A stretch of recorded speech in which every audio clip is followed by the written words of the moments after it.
पढ़ते खूब हो लेकिन याद नहीं होता, या एग्जाम हॉल में भूल जाते हो। चलिए आज जान लेते हैं 7 ऐसे साइंटिफिक तरीके जिससे याद करा हुआ पूरी जिंदगी याद रहेगा। Okay, let's dive into this. ये एक बहुत ही आम परेशानी है, राइट? लगभग हर कॉम्पिटिटिव एग्जाम की तैयारी करने वाले ने इसे फेस किया होगा। घंटों मेहनत की, लेकिन एग्जाम हॉल के प्रेशर में दिमाग एकदम ब्लैंक। ऐसा क्यों होता है? कोई जादू टोना या किस्मत की बात नहीं है ये, और ना ही आपकी मेहनत में कोई कमी है। असल में ये सिर्फ सही स्ट्रैटेजी की कमी है। हमारे दिमाग को ना इंफॉर्मेशन स्टोर करने और उसे सही समय पर रिट्रीव करने का एक स्पेसिफिक तरीका पसंद है। अगर हमने बस उस तरीके को समझ लिया तो एग्जाम हॉल का वो जो ब्लैंक आउट वाला डर है ना, वो हमेशा के लिए खत्म हो सकता है। तो इन 7 साइंटिफिक तरीकों को हम एक स्टडी लाइफ साइकिल के रूप में समझ सकते हैं। इसमें 5 फेजेस हैं: smart input techniques, active processing, long term retention, mind and body balance और आखिर में द गोल्डन रूल। चलिए शुरू करते हैं पहले फेज से, स्मार्ट इनपुट टेक्निक्स, यानी अपने स्टडी सेशन को स्ट्रक्चर करना। तो हमारे लाइफ साइकिल का पहला अहम कदम है चंकिंग। अब देखिए, जब भी कोई बड़ा सिलेबस या मोटी सी किताब सामने आती है तो दिमाग उसे देखकर ही घबरा जाता है। इसे कॉग्निटिव ओवरलोड कहते हैं। चंकिंग का मतलब है इस बड़ी इंफॉर्मेशन को छोटे छोटे मैनेजेबल हिस्सों में डिवाइड कर देना। मान लीजिए एक पूरा चैप्टर पढ़ना है, उसे एक साथ खत्म करने की जगह उसे 3 या 4 छोटे टॉपिक्स में बांट दीजिए।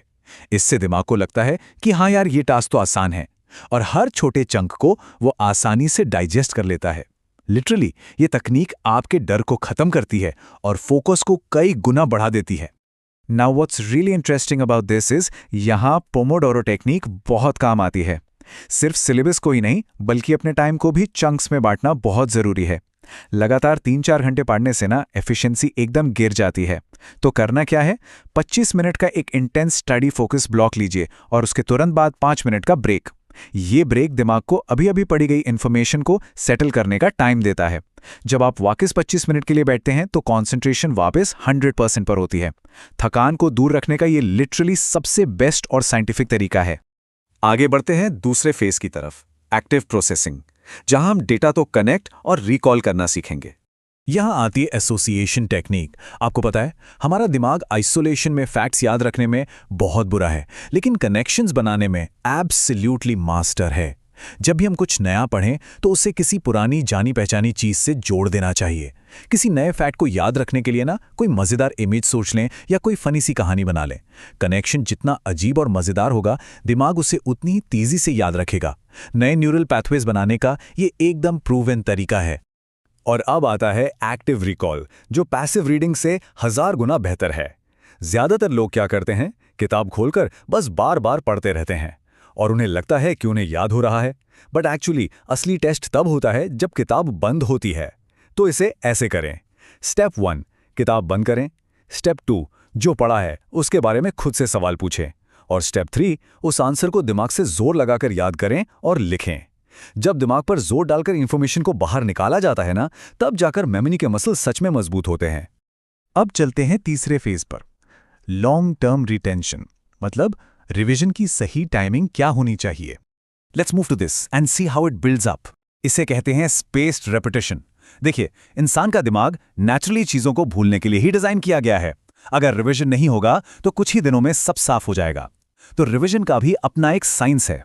डे 1 को कोई टॉपिक पढ़ने के बाद उसे डे 2 पर रिवाइज करना चाहिए, फिर थोड़ा गैप देकर डे 5 पर और फिर डे 10 पर। जैसे जैसे ये गैप बढ़ता है और रिवीजन होता है, इंफॉर्मेशन शॉर्ट टर्म मेमोरी से निकलकर हमेशा के लिए लॉन्ग टर्म मेमोरी में लॉक हो जाती है।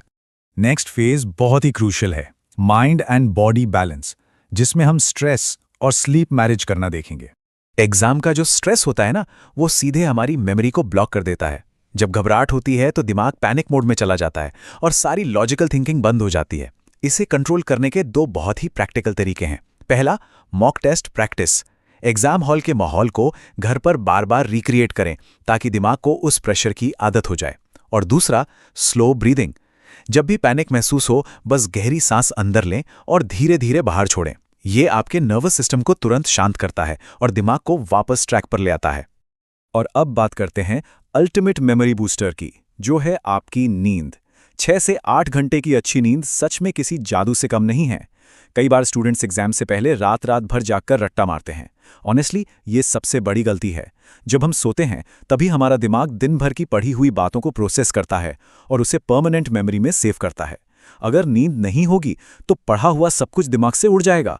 इसलिए लेट नाइट क्रैमिंग को पूरी तरह अवॉइड करना चाहिए, फॉर श्योर। फाइनली आते हैं हमारे आखिरी फेज पर, द गोल्डन रूल, जो मेमोरी का अल्टीमेट सीक्रेट है। So the crucial point is, यही आपकी पूरी तैयारी का सार है। हम अक्सर अपना 80% समय सिर्फ नया पढ़ने में लगा देते हैं और रिवीजन के लिए टाइम ही नहीं बचता, जबकि साइंटिफिक तरीका इसके बिल्कुल उलट है। नया रीड कम करें और रिकॉल और रिवीजन ज्यादा करें। जो पढ़ लिया है उसे बार बार बिना देखे याद करने की कोशिश करें और सही इंटरवल्स पर रिवाइज करते रहें। यही वो सिंगल बिगेस्ट सीक्रेट है जो टॉप परफॉर्मर्स को बाकी सबसे अलग बनाता है। तो सवाल ये है कि क्या ये 7 साइंटिफिक स्टेप्स डेली रूटीन का हिस्सा बन चुके हैं? अगर नहीं, तो इन्हें आज ही से लागू करना शुरू करें। याद रखिए, छोटे बदलाव ही सबसे बड़े रिजल्ट्स लाते हैं। ऐसे ही और इन्फॉर्मेटिव वीडियोस के लिए हमें फॉलो करें।